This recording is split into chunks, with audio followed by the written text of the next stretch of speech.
کچھ لوگ کہتے ہیں رمضان میں دیتا ہوں بس بھائی پھر اگلے سال دیتا ہوں. نہیں، حدیث پاک کا مضمون ہے کہ گن گن کر خرچ نہ کرو ورنہ وہ رب کریم بھی تمہیں گن گن کر عطا فرمائے گا. جب وہ دیے جا رہا ہے نا تم بھی بانٹی جاؤ اپنی حیثیت کے مطابق. ضروری نہیں ہے جو لاکھ روپے صدقہ دے گا وہی قبول ہوگا. کیا پتا جو روز 1 روپیہ دیتا ہو یہ اللہ کی بارگاہ میں سخی ہو مقبول ہو، کیونکہ اس کے پاس ہے ہی تھوڑے. اپنی حیثیت کے مطابق دیتے رہا کریں. اللہ بہت کریم ہے، وہ آپ کو عطا فرمائے گا اور ملٹی پلائی ہو کر ملے گا. اللہ کی راہ میں خرچ کرنا، راہ خدا میں خرچ کرنا، صدقہ و خیرات کرنا، یہ اللہ کو کس قدر محبوب ہے. صدقہ بلاؤں کو ٹال دیتا ہے، صدقہ مصیبتوں کو ٹالتا ہے. حدیث کا مضمون ہے 70 برائیوں کے دروازوں کو بند کرتا ہے صدقہ. بندہ جب صدقہ دیتا ہے نا تو جب بلا اترتی ہے تو صدقہ بلا اور بندے کے درمیان آ جاتا ہے اور اس کو روکتا ہے، انٹرسپٹ کرتا ہے، بندے پر بلا نہیں آنے دیتا. حضرت ابو ہریرہ رضی اللہ عنہ کے پاس ایک شخص آیا، کہتا حضور بچہ سمندری سفر پر گیا ہے، آپ دعا کر دیں خیر سے آ جائے. تو حضرت ابو ہریرہ نے فرمایا ایسا کرو صدقہ دے. صدقہ دے دیا. اب وہاں جس وقت یہ صدقہ دے رہا تھا نا وہاں موجوں میں جہاز گھرا ہوا تھا، ڈوبنے کے قریب تھا کہ اچانک جہاز والوں نے سنا کہ کوئی ندا آئی کہ اے لوگوں تمہارا فدیہ صدقہ قبول کر لیا گیا ہے. اور پھر جہاز نارمل ہوا اور سفر کمپلیٹ ہوا. وہ بیٹا آ کر باپ کو بتاتا ہے کہ عجیب معاملہ ہو گیا تھا، جہاز ڈوبنے کے قریب تھا، پھر ہمیں یہ آواز آئی کہ تمہاری طرف سے جو فدیہ جو صدقہ دیا گیا وہ قبول ہو گیا. تو اس شخص نے کہا کہ مجھے حضرت ابو ہریرہ رضی اللہ تعالیٰ عنہ نے کہا تھا کہ بچہ سمندر کے سفر پر ہے، تم صدقہ دے دو. تو اے میرے میٹھے اسلامی بھائیوں، صدقہ بلاؤں کو، آفتوں کو، مصیبتوں کو ٹالتا ہے. اللہ کرے کہ ہم اللہ کی راہ میں خرچ کرنے والے بنیں اور پھر خوش دلی کے ساتھ خرچ کریں. یہ بھی بڑا پرابلم ہے، خرچ کرتے ہیں لیکن برڈن فیل کرتے ہیں. کیا کرے بھائی، دینی پڑے گی زکوٰۃ پوری ہے، زکوٰۃ تو دینا ہی ہوگا نا. اب زکوٰۃ بھی دیتے اور بوجھ بھی فیل کرتے ہیں. اللہ اکبر، یہ کبھی نہ کیا کرنا. جب بھی اللہ کی راہ میں خرچ کریں تو خوش دلی کے ساتھ کریں. سچی بات تو یہ ہے کہ دینے والا ساتھ سجدہ شکر بھی کرے کہ اے اللہ تیری مہربانی، تو نے دینے والا بنایا، مانگنے والا نہیں بنایا. بہت سارے لوگ بیچارے نہیں دے پاتے، مانگتے ہیں. اللہ نے ہمیں اگر دینے والا بنایا تو پھر شکر بھی ادا کرے. بوجھ سمجھ کر دیں گے تو پھر اس کا اجر نہیں ہے. سبحان اللہ. اور پھر کسی کو دیں تو اترائیں نا، اس پر احسان نہ جتائیں. قرآن کہتا ہے یا ایھا الذین آمنوا لا تبطلوا صدقاتکم بالمن والاذی. اے ایمان والو اپنے صدقے باطل نہ کرو، ضائع نہ کرو، احسان جتا کر اور تکلیف پہنچا کر. لوگ جب کسی کی مدد کرتے ہیں بعد میں اسی کو یاد دلا رہے ہوتے ہیں، یاد ہے نا قرضہ دیا تھا، بھول تو نہیں گیا، نوکری میں نے دلائی تھی، میرے پاس آیا تھا چپل پہن کر، کچھ بھی نہیں تھا، میں نے کاروبار کرنا سکھایا. آپ نے مدد کی، بڑی اچھی بات تھی. یہ جو اب آپ کر رہے ہیں یہ آپ غلط کر رہے ہیں، یہ آپ اپنے صدقے کو بھی ضائع کر رہے ہیں اور دل آزاری بھی کر رہے ہیں. یہ باطل ہو جاتا ہے صدقہ. نہ بتائیں کسی کو نہ بتائیں کہ آپ نے کسی کی کیا ہیلپ، اس کو بھی نہ چچائیں. بلکہ سچی بات یہ ہے کہ اگر میں نے کسی کو صدقہ دیا، کسی کی مدد کی، تو کمال کیا کیا؟ مجھے بتائیں نا، اللہ نے دیا تو یہ کیا نا، نہ دیتا تو میں کیا کرتا؟ تو اگر رب نے یہ موقع دیا تو اللہ کی مہربانی، میرا کیا کمال ہے اس میں؟ لیکن لوگ دیتے بھی ہیں اور جتاتے بھی ہیں. نہ کیا کرو. ہمیشہ ایک بار فرشتوں میں یہ مناقشہ ہوا، یہ بحث ہونے لگی کہ سب سے پاورفل اللہ تعالیٰ کی طرف سے مخلوق کون سی ہے. تو کسی نے کہا کہ پہاڑ، ماؤنٹینز بہت بڑے ہیں، اتنے زبردست قوی. تو دوسرا فرشتہ کہتا ہے نہیں، لوہا، کیونکہ لوہا پہاڑ کو بھی کاٹ دیتا ہے. تیسرے نے کہا نہیں، آگ تو لوہے کو بھی پگھلا دیتی ہے. ایک اور فرشتہ کہتا ہے پانی تو آگ کو بھی بجھا دیتا ہے. تو اگلے نے کہا ہوا پانی کو بھی بہا دیتی ہے. کنفیوژن.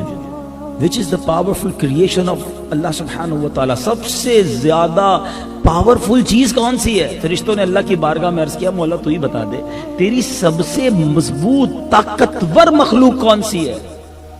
اللہ فرماتا ہے میرا وہ بندہ جو دائیں ہاتھ سے صدقہ کرے اس کے بائیں ہاتھ کو پتہ نہ. یہ سب سے زیادہ میری مضبوط مخلوق ہے، طاقتور مخلوق ہے. ہاں یہ ہے بڑا مشکل کام. ادھر صدقہ دو، ادھر پیٹ میں درد شروع ہو جاتا ہے. اعلان تو ہونا چاہیے نا. پہلے تھا نیکی کر دریا میں ڈال، اب نیکی کر فیس بک پہ ڈال. ہر چیز ڈالنی ہے. یہ بھی کیا میں نے، یہ بھی کیا، ساری دنیا کو بتانا ہے تو پھر قبول نہیں ہونا. اللہ کے لیے ایک سوال کروں، یہ میرے لیے بھی سوال، یقیناً میرے لیے بھی ہے. اور شاید آپ سب سے زیادہ میرے لیے ہے، کیونکہ جو پبلک میں زیادہ جاتا ہے، لوگ جس کو زیادہ جانتے ہیں، اس کے لیے زیادہ مشکل ہوتا ہے، لیکن میں سمجھانے کے لیے کہہ رہا ہوں ایسی کتنی نیکیاں ہیں میرے پاس یا آپ کے پاس جو فقط میں جانوں اور میرا رب جانے۔ یہ سوال کرنا کبھی اکیلے میں اپنے آپ سے کہ ایسے کتنے صدقے ہیں، کتنے سجدے ہیں، کتنے روزے ہیں، کتنے عمرے ہیں، کتنے طواف ہیں، کتنے ختم قرآن ہیں جو فقط میں جانوں اور میرا رب جانے۔ کسی نہ کسی طریقے سے، کسی نہ کسی بہانے سے ہمارا جی چاہتا ہے۔ یہ شیطان کا وہ وار ہے جو ہم سمجھ نہیں پاتے، اتنا باریک وار ہے کہ پہلے تو وہ نیکی نہیں کرنے دیتا، اب نیکی کر لی نا تو اب چین سے بیٹھنے نہیں دیتا۔ یار کوئی طریقہ تو بتاؤ کہ میں نے بھی یہ نیکی کی ہے، میں نے تہجد پڑھی ہے آج۔ اب تہجد اکیلے میں پڑھتا ہے انسان، گھر میں بیٹھ کوئی نہیں دیکھ رہا، مگر صبح اٹھ کر اسے ٹینشن شروع ہوگی کہ یار سامنے والے کو کس بہانے سے بتاؤں کہ میں نے تہجد پڑھی ہے، یار آج بہت تھکا ہوا ہوں۔ خیریت تو ہے، بس وہ تہجد میں اٹھ جاتا ہوں نا۔ اچھا ماشاءاللہ آپ تہجد بھی پڑھتے ہیں، اچھا اس نے یہ کہنا ہے اور ادھر دل میں ٹھنڈک، چلو بھائی وصولی ہو گئی۔ وصولی نہیں ہوئی ہے، آپ کی تہجد چلی گئی، کیونکہ آپ نے تو بتانے کے لیے کیا نا یہ عمل۔ ہم کیوں بتانا چاہتے ہیں کہ میں نے اکیلے میں کیا عمل کیا؟ تو صدقہ خیرات بہت بڑی نیکی، بہت کمال کا کام ہے، لیکن اصل بات یہ ہے کہ اللہ کی رضا کے لیے کرتے رہنا، اس سے روکے نا اپنے ہاتھ کو۔ ہمارے بزرگان دین کا مائنڈ سیٹ اللہ اکبر اتنا مضبوط تھا، اتنا یقین کامل تھا۔ ایک بزرگ کے بارے میں آتا ہے، ان کے گھر پر کوئی سائل آیا تو انہوں نے اپنی زوجہ سے کہا کہ گھر میں کچھ ہے؟ تو آپ کی زوجہ نے کہا 4 ہی انڈے ہیں۔ فرمایا اچھا 4 ہیں، چاروں ہی دے دو اس کو، چاروں انڈے دے دو۔ تھوڑی دیر ہوئی تو دروازے میں دستک ہوئی، کہا آپ کے کسی قریبی جاننے والے دوست نے انڈے بھجوائے، ٹوکری بھجوائی۔ بہت مسکرائے اور بیوی سے کہا گنو کتنے ہیں؟ زوجہ نے کاؤنٹ کیا تو 30 تھے۔ فرمایا دیے تو 4 تھے نا، 40 ہونے چاہیے تھے۔ اتنا پکا یقین تھا کہ ایک کا 10 ملے گا۔ تو بیوی کہتی 30 ہیں سالم تو پورے انڈے ہیں، 10 جو ہے نا وہ ٹوٹے ہوئے ہیں۔ فرمایا سچ بتاؤ تم نے کیسے دیے تھے؟ کہا حضور میں نے بھی جب صدقہ کیا تھا نا 3 پورے دیے تھے، 1 ٹوٹا ہوا دیا تھا۔ جو 3 پورے گئے اس کے بدلے 30 پورے آئے، جو 1 ٹوٹا ہوا گیا اس کے بدلے 10 ٹوٹے ہوئے آئے۔ اسے 2 باتیں سیکھنے کو ملی کہ اللہ کی راہ میں خرچ کرو، وہ تمہیں دنیا میں بھی نوازے گا، آخرت میں تو ملنا ہی ملنا ہے۔ اخلاص ہونا چاہیے، اور دوسری بات اچھا خرچ کرو، ٹوٹا پھوٹا نہیں ہے۔ آج کل سردیاں آئی ہیں نا، پرانے جیکٹ نکلیں گے، پھٹے ہوئے موزے نکلیں گے، وہ سویٹر بھی نکلے گا جو ہمیں چھوٹا ہو گیا ہوگا، دھبا لگ گیا ہوگا، دھلنے سے بھی داغ نہیں جا رہا ہوگا۔ اب کیا کرنا، دے دو کسی غریب کو، اور اللہ کی راہ میں دے دو۔ ہم وہ چیز اللہ کی راہ میں نکالتے ہیں جو ہمارے کام کی نہیں ہوتی ہے۔ مزہ یہ ہے کہ جو تمہارے کام کی ہے، جو تمہیں پسند ہے، وہ اللہ کی راہ میں دے دو، پھر دیکھو رب تمہیں کیا دیتا ہے۔ اور یہ میں نہیں کہہ رہا، قرآن پاک کے 4 پارے کی پہلی آیت کا یہی تو مضمون ہے۔ اللہ فرماتا ہے قرآن میں بسم اللہ الرحمن الرحیم لن تنالوا البر حتی تنفقوا مما تحبون، تم ہرگز بھلائی کو نہیں پہنچ سکتے جب تک تم اپنی پیاری چیز راہ خدا میں خرچ نہ کرو، کیونکہ اللہ دل دیکھتا ہے کہ اس کو مجھ سے محبت ہے یا پیسے سے محبت ہے، مال سے محبت ہے۔ تو جب دینا ہو نا بہترین دے، جو خود کھاتے ہو وہ کسی غریب کو کھلاؤ نا، جو اپنے لیے اچھا فروٹ لیا کوئی بات نہیں، ایک تھیلی اور لو، دے دو، کسی ملازم کو دے دو، کسی رشتہ دار کو دے دو، دل سے دعا نکلے گی اللہ کی بارگاہ میں۔ دل ضروری نہیں آپ پوری دیگ پکا کے کھلائیں، ایک پلیٹ کھلاؤ، لیکن جو خود کھاتے ہو ویسے ہی کھلاؤ نا، پھر دیکھو اس کا مزہ ہی اور ہے۔ اور ہر چیز میں یہ سوچے، اپنے لیے جرابیں لی، یار ایک میں اپنے غریب رشتہ دار کے لیے بھی لے لیتا ہوں، کیا فرق پڑے گا۔ سویٹر اپنے لیے لیا، یار میرے بھی تو بھائی کا بچہ ہے یا چچا کا بیٹا ہے یا فلاں پڑوسی ہے، اس کا بچے کو بھی سویٹر دوں گا، اپنے بچے کے لیے لے رہا ہوں، ایک اس کے بچے کے لیے۔ یہ اللہ کرے مائنڈ سیٹ بن جائے۔ نیکی کمانے کا جب ذہن ہوگا نا کہ یار زیادہ سے زیادہ نیکیاں کماؤ، مال کے ذریعے نیکیاں کمائی جا سکتی ہیں، بیسیکلی یہ اگلے جہان میں ڈپازٹ ہوتا ہے۔ حضرت حبیب عجمی رحمت اللہ تعالی علیہ، اللہ کے ولی ہیں، ایک شخص آپ کا جاننے والا تھا، دوست تھا، اور مکہ مکرمہ زیارت کے لیے جا رہا تھا، طواف کے لیے، عمرے کے لیے۔ کہتا ہے حضرت یہ 10,000 درہم آپ کو دیتا ہوں، اس میں سے اس پیسوں سے ایک اچھا سا گھر خرید لیجئے گا، میں ذرا سفر کر کے جب واپس بصرہ آؤں تو مجھے رہنا ہے یہاں پر، آپ ماشاءاللہ ایماندار آدمی ہیں، مجھے فیور کیجئے گا، میرے ان پیسوں سے گھر خرید لیجئے گا۔ حضرت حبیب عجمی نے اس سے پیسے لیے، وہ بندہ چلا گیا مکے کے۔ اتفاق ایسا ہوا کہ ان دنوں بصرہ کے اندر آٹے کی اناج کی قلت ہو گئی، لوگ بڑے پریشان، کھانے پینے کی تنگی ہو گئی. آپ نے 10,000 درہم جو اس نے دیے تھے اس کا آٹا خریدا اور غریبوں میں صدقہ کر دیا. دوستوں نے کہا حضرت یہ آپ نے کیا کیا؟ پیسے اس نے آپ کے پاس امانت رکھوائے تھے. آپ نے فرمایا گھبراؤ نہیں، وہ آئے گا، اس کو ایک آفر کروں گا، قبول کرے گا تو ٹھیک ہے، ورنہ پیسے اس کو واپس مل جائیں گے. بہرحال وہ بندہ سفر کر کے آیا، کہتا حضرت کو گھر خرید لیا آپ نے میرے لیے؟ میں نے پیسے دیے تھے آپ. حضرت حبیب اجمی رحمۃ اللہ تعالیٰ کہتے ہیں ہاں گھر خرید لیا ہے، باغ بھی ہیں، نہریں بھی ہیں، درخت بھی ہیں اس میں. کہا اچھا بیوٹیفل، میں رہنا چاہوں گا اس گھر میں. فرمایا یہ گھر میں نے تمہارے لیے اللہ سے جنت میں خریدا ہے، تمہاری مرضی ہے وہ گھر لے لو یا پیسے واپس لے لو. تھا بڑا عقیدت مند، اولیاء اللہ کے تصرفات اور ان کے کمالات کو مانتا تھا. اپنی بیوی سے مشورہ کرنے گیا کہ دیکھو پیسے میں نے دیے تھے حضرت حبیب اجمی کو کہ گھر خرید لیں، ہم رہیں گے اس میں، مگر وہ کہتے ہیں ان پیسوں کے بدلے میں نے اللہ سے جنت میں گھر خریدا ہے، بتاؤ کیا کروں؟ پیسے واپس لے لوں یا آفر قبول کر لوں؟ بیوی بھی سبحان اللہ اللہ والوں کی ماننے والی تھی، کہتے ایسا کرو حبیب اجمی رحمت اللہ تعالی سے جا کے کہو کہ جو آپ کہہ رہے ہیں نا یہ لکھ کر دے دیں، ضمانت لکھ کر دے دیں کہ ہمیں اللہ تبارک و تعالیٰ کی طرف سے جنت میں گھر ملے گا. یہ آئے واپس کہتے ہیں حضور آپ ذرا لکھ کر دے دیں، ضمانت دے دیں، کوئی رسید تو دینا کہ آپ جنت میں گھر دے رہے ہیں. تو حضرت حبیب اجمی رحمت اللہ تعالیٰ نے ایک مکتوب لکھا، بسم اللہ الرحمن الرحیم، یہ ضمانت حبیب اجمی کی طرف سے فلاں فلاں شخص کے لیے ہے کہ جس نے 10,000 درہم اللہ کی راہ میں صدقہ کر کے وہ فلاں بندے کے لیے جنت میں گھر خریدا ہے. اب اللہ کی رحمت پر امید ہے کہ حبیب اجمی کے اس وعدے کو پورا کر دے. اس طرح کا ایک مضمون لکھ کر اس کو دے دیا. وہ بڑا عقیدت مند تھا، اس نے وصیت کی مر جاؤں تو کفن میں ایک پرچہ ڈال دینا. اس کا انتقال ہوا، حسب وصیت یہ پرچہ اس کے کفن میں ڈال دیا گیا. صبح ہوئی تو اس کی قبر پر ایک رکا پڑا ہوا تھا. دیکھنے والوں نے دیکھا کہ یہ برات نامہ ہے حبیب اجمی کے لیے کہ جو اس نے اللہ کے ذمہ کرم پر جو نیت کی تھی اس بندے کے لیے اللہ تعالیٰ نے ایسا ایسا محل وہ گھر جنت میں اس کو عطا فرما دیا. لوگ وہ پرچہ لے کے حبیب اجمی کے پاس آیا، بہت روئے، کہتے یہ اس شخص کے لیے برات نامہ نہیں ہے، میرے لیے بھی تو برات نامہ ہے. میرے رب نے میری لاج رکھ لی، میرے کہے کو پورا کر دیا. میرے میٹھے اسلامی بھائیو، یہ واقعہ اولیاء کرام کے فضائل کی کتابوں میں موجود ہے. سیکھنے کو کیا ملا؟ چاہیں تو اشاروں سے اپنے کایا ہی پلٹ دیں دنیا کی، چاہیں تو اشاروں سے اپنے کایا ہی پلٹ دیں دنیا کی. یہ شان ہے ان کے غلاموں کی، تو پھر سرکار کا عالم کیا ہوگا؟ اللہ والے سبحان اللہ. اور یہاں ایک اور بات پتہ چلی کہ جنت کے سودے ہوتے ہیں جب بندہ اللہ کی راہ میں خرچ کرتا ہے. حدیث پاک ہے نا، بڑی صریح حدیث پاک ہے، کلیئر حدیث پاک ہے کہ اللہ کے حبیب علیہ الصلوۃ والسلام فرماتے ہیں جس کا مضمون ہے کہ جو اللہ کے لیے مسجد بناتا ہے اللہ اس کے لیے جنت میں گھر بناتا ہے.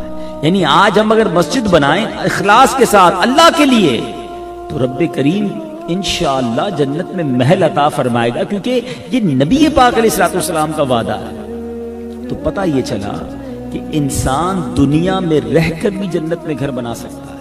انسان دنیا میں ایسے کام کر سکتا ہے جو اس کی آخرت کو بہتر بنانے والے کام ہوں، اور ان میں سے ایک بہترین کام آخری بات کرتا ہوں اور پھر کنکلوژن کی طرف آتے ہیں.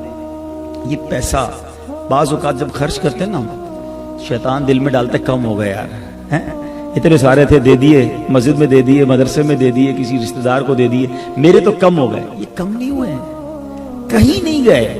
کبھی ایسا بندہ دیکھا آپ نے جو آپ کو آ کر کہ یار بڑا ٹینشن میں ہوں؟ کیوں بھائی کیوں ٹینشن میں ہو؟ کہ یار جیب میں 30,000 میں پڑے تھے، آتے آتے اس میں سے 25,000 بینک میں ڈلوا دیے، میرے پاس صرف 5,000 ہی رہ گئے. تو آپ کہیں گے عجیب آدمی، تیری اکاؤنٹ میں ڈلوا کے آیا ہوں نا، 25 بینک میں، 5 جیب میں، ٹینشن کس بات کی؟ 30 کی پورے ہی ہیں بھائی تیرے پاس. ایسا ہی ہے نا، ٹینشن نہیں ہے، میرے ہی پیسے بینک میں پڑے ہیں. اب میں نہیں کہہ رہا، اللہ سبحانہ و تعالیٰ فرماتا ہے اس بینک میں بھی ڈاکے پڑ جاتے ہیں، بینک کرپٹ ہو جاتی ہے، بعض اوقات اکاؤنٹ فیل ہو جاتے ہیں. میں آپ کو اس ڈپازٹ کی بات کر رہا ہوں جو کیسا سیکیور ہے. اللہ تبارک و تعالیٰ ارشاد فرماتا ہے حدیث قدسی میں، اے میرے بندے اپنا مال میرے پاس جمع کرا دے. اللہ کیا فرما رہا ہے؟ میرے پاس جمع کروا دے، نہ جلے گا، نہ ڈوبے گا، نہ چوری ہوگا. تینوں سیکیورٹی مل گئی. اور سنو آگے کیا فرمایا، میں اس دن تجھے لوٹاؤں گا جس دن تو نیکیوں کا محتاج ہوگا، جس دن تجھے ایک ایک نیکی کی ضرورت ہوگی. کون سا دن؟ جب ماں کام نہیں آئے گی بیٹا ماں کو جواب نہیں دے گا، باپ کرم نہیں فرمائے گا۔ سیدی اعلیٰ حضرت لکھتے ہیں نا، ان کے سوا رضا کوئی حامی نہیں جہاں، گزرا کرے پسر پہ پدر کو خبر نہ ہو۔ ارے بیٹے پر گزرے گی، باپ کرم نہیں کرے گا، مدد نہیں کرے گا۔ اللہ فرماتا ہے اس دن تجھے لوٹاؤں گا جب تجھے ایک ایک نیکی کی ضرورت ہوگی، محتاج ہوگا تو پھر بتاؤ نا گھبراہٹ کیسی، ٹینشن کیسا؟ میں نے تو اس دن کے لیے جمع کروا دیے نا، اپنی جیب سے نکالا اور آخرت کے اکاؤنٹ میں جمع کروائے۔ انجوائے کیا کرو، جب اللہ کی راہ میں خرچ کرو نا مزے میں آ جایا کرو کہ یا اللہ تیری مہربانی، ادھر بھی دیا ادھر بھی جمع ہو گیا ہے، اچھا ادھر بھی واپس ملنا ہے انشاءاللہ۔ اب ایک واقعہ سن لو، بات اور کلیئر ہو جائے گی۔ ایک ملک میں ایک عجیب قسم کا کمپٹیشن ہے۔ بادشاہ تھا، بادشاہ تھا، اس کی مرضی، اس نے کہا مقابلہ کرو، دیکھو ہمارے وطن میں سب سے بڑا بے وقوف ڈھونڈو۔ وزیروں نے کہا چیز بادشاہ سلامت، مقابلے کروائے، عجیب عجیب بے وقوفیاں دکھائیں لوگوں نے۔ آخرکار بہت سارے مقابلوں کے بعد وزیروں نے ڈیسائیڈ کر لیا کہ he is the biggest fool of our country, سب سے بڑا یہ بے وقوف ہمیں مل گیا ہے۔ بادشاہ کے پاس لائے، بادشاہ نے کہا چیک کر لیا؟ کہا جی جناب چیک کر لیا، اس سے بڑا بے وقوف کوئی نہیں ہے۔ بادشاہ نے اپنے گلے سے زیورات، سونے چاندی کی مالا نکالی، اس کو انعام کے طور پہ دی تھی، خوشی خوشی گھر چلا گیا۔ تھوڑے دنوں کے بعد اس بے وقوف کو پتا چلا کہ بادشاہ سلامت بہت شدید بیمار ہو گئے۔ کہ میں ملنے تو جاؤں، ملنے چلا گیا، تھا تو بے وقوف، کہتا بادشاہ سلامت سنا ہے بہت بیمار ہے، اب کیسی طبیعت ہے؟ بادشاہ کہتا ہے میں تو لگتا ہے ایسا ہے اس دنیا کو چھوڑ کر اگلی دنیا میں جا رہا ہوں۔ تھا بے وقوف نا، اس کو تو پتہ ہی نہیں تھا بندہ مرتا کیسے، جاتا کدھر ہے۔ کہتا اچھا کہیں اور جا رہے ہیں آپ؟ بادشاہ کہتا ہاں میں دوسری دنیا میں جا رہا ہوں۔ اچھا بادشاہ سلامت یہ بتائیے، میں دیکھ رہا ہوں ادھر بڑے شاندار گھر ہیں، بیوٹیفل بیڈ روم، آپ کے زبردست بستر ہیں، عالیشان مکان بنا ہوا ہے، جدھر جا رہے ہیں ادھر گھر بنا لیا؟ بادشاہ کہتا ادھر تو میں نے جھوپڑی بھی نہیں بنائی ہے۔ بادشاہ سلامت میں دیکھ رہا ہوں آپ کے پاس ہیرے جواہرات خزانے ہیں، جدھر جا رہے ہیں ادھر پیسے بھجوا دیے کہ نہیں؟ بادشاہ کہتا ادھر تو پھوٹی کوڑی بھی نہیں بھجوائی۔ بادشاہ سلامت میں دیکھ رہا ہوں آپ کے آگے پیچھے خادم، خادمائیں، کنیزیں، غلام، لبیک کہنے کے لیے فوج، ادھر کچھ خادم بھجوائے کہ نہیں؟ آپ جا رہے ہیں جدھر، پتہ نہیں کدھر جا رہے ہیں۔ بادشاہ کہتا ادھر تو کوئی میرا ملازم، کوئی خادم، کچھ بھی نہیں۔ اس بے وقوف نے پتہ کیا کیا؟ اپنی وہ مالا اتاری اور بادشاہ کے گلے میں ڈال دی۔ کہا مجھ سے بڑے بے وقوف تو پھر آپ ہوئے نا، آپ کو پتہ ہے کہیں جا رہے ہیں، نہ گھر بنایا، نہ پیسے بھجوائے، نہ خادم بھجوائے، کرو گے کیا اکیلے ادھر؟ بظاہر تو یہ حکایت ہے، مگر میرے اور آپ کے لیے عقل مندوں کے لیے شاندار میسج ہے۔ سب کا گھر ہے، میرا اور آپ کا ادھر گھر ہے کہ نہیں؟ بنایا کہ نہیں؟ ادھر پیسے ہیں، ادھر جمع کیے، ادھر بھجوائے نہیں بھجوائے اس اکاؤنٹ میں؟ بتاؤ نا۔ ادھر تو فون کرتے ہیں تو دوست آ جاتے ہیں، خادم آ جاتے ہیں، نوکر چاکر ہوتے ہیں، ادھر کون ہوگا؟ اکیلے کیا تیاری کی ہے؟ کچھ لوگ ادھر کے لیے جی رہے ہیں، ٹینشن ہی نہیں ہے بات کی۔ نہیں جناب، ادھر رہ کر ہی ادھر کی تیاری کرنی ہوگی۔ ایکسٹرا ٹائم تھوڑی ملے گا کہ میرے اور آپ کے موبائل پہ میسج آئے گا بھائی جناب اب دنیا کا کام وائنڈ اپ کرو، ایک مہینہ آخرت کی تیاری کرو۔